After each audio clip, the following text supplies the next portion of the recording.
They were one bad bounce away from a championship.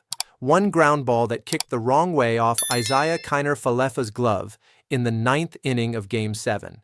One moment that will haunt this city all winter. And now, the Toronto Blue Jays are back in Florida with something burning inside them that no offseason can put out. Let me ask you something. What do you think it feels like to be in that clubhouse right now? To have gone through 162 games, survived the AL East, swept through the playoffs, made it to the World Series at home, and then watched it slip through your fingers in the final inning of the final game? That's not something you just shake off. That follows you. That sits with you at the dinner table, on flights, in the gym at 6 a.m. in December. And I think that's actually what makes this Toronto team genuinely dangerous heading into 2026. Because John Schneider walked into that first spring training meeting and said something that stuck with me. He looked at his guys and said, "We're not defending anything. We're not defending the AL East. We're not defending the American League. We're attacking 2026 like we did 25. We're trying to win the division. We're trying to win the World Series." And look, I know how that sounds. I know that's the kind of thing coaches say. But the thing is, he's right. And more importantly, the way he said it, and the fact that he had to say it at all, tells you everything about where this team's head is at. They're not coasting. They're not satisfied. They're not hanging a banner and calling it a year. They came one game short of a title, and now they've got 12 months of that feeling fueling everything they do from now until October. Now let's talk about what actually changed this offseason, because there were some real moves made here, both losses and additions, and they matter more than people are giving them credit for. Starting with the losses, Bo Bichette is gone. He signed with the New York Mets in free agency, and that is a real hole in the middle of the infield. Bo was a cornerstone of this franchise for years, a guy who bled Blue Jays baseball, and watching him leave for New York is genuinely tough. You're also losing Chris Bassitt from the rotation, who ended up signing with Baltimore of all teams, which we'll come back to in a second. And Seranthony Domínguez, who was a key piece out of the bullpen, is now in Chicago with the White Sox. Isaiah Kiner-Falefa, the guy whose error in Game 7 will forever be burned into Blue Jays fans' memories. He's also gone. So there are real departures here, real moving pieces.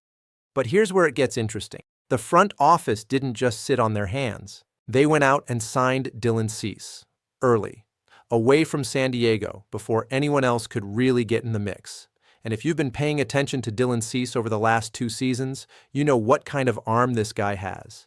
He's got a slider that hitters genuinely cannot figure out, he's durable, and he pitches with a competitive edge that fits exactly what Toronto is building. That is a massive, massive addition to a rotation that needed another frontline arm after losing Bassitt.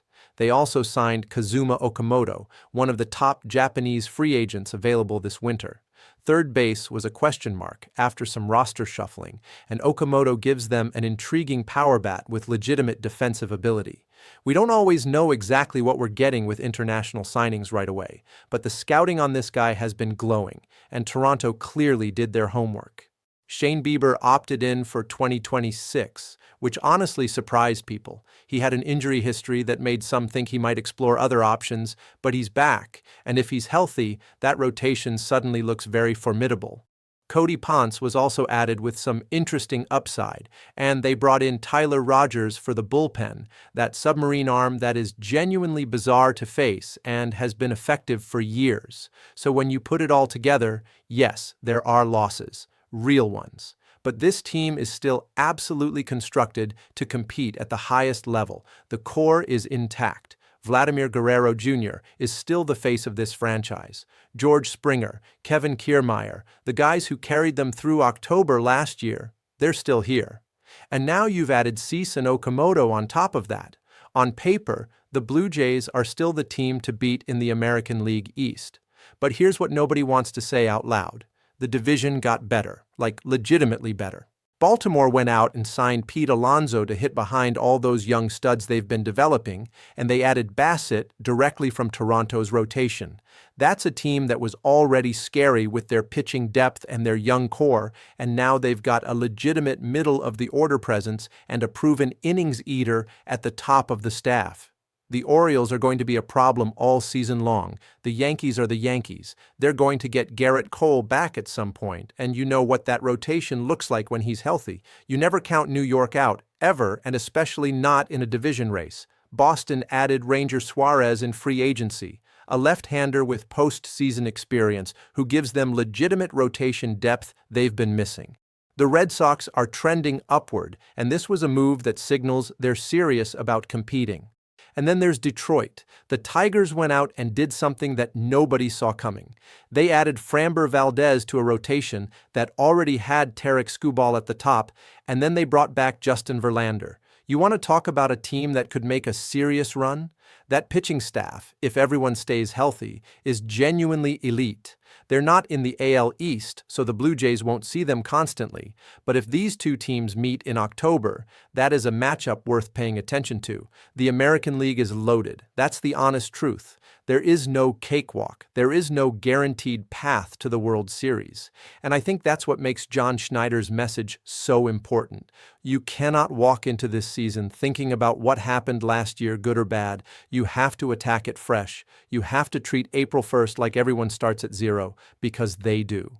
Now here's what I actually want to know, and I want you to think about this.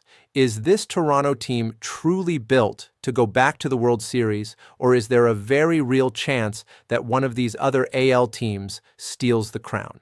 Because there are two ways to look at the Blue Jays right now. The optimistic view is that this is a veteran team that has been through the fire, knows what it takes to win in October, added a frontline starter in Cease, addressed third base with Okamoto, and has Guerrero locked in and hungry. That's a team that knows what the pressure of a Game 7 feels like and will be better for it. Experience is real. Knowing how to handle a pennant race is real.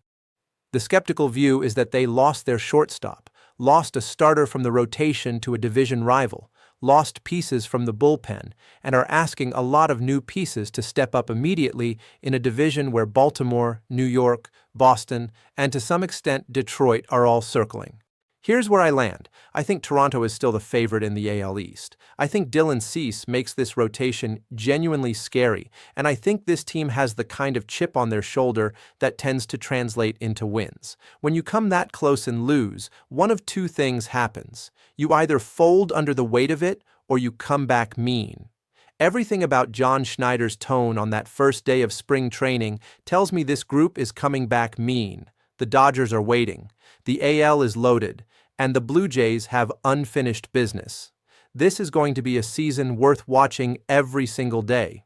And if you're sleeping on Toronto right now, I genuinely think you're going to regret it come October.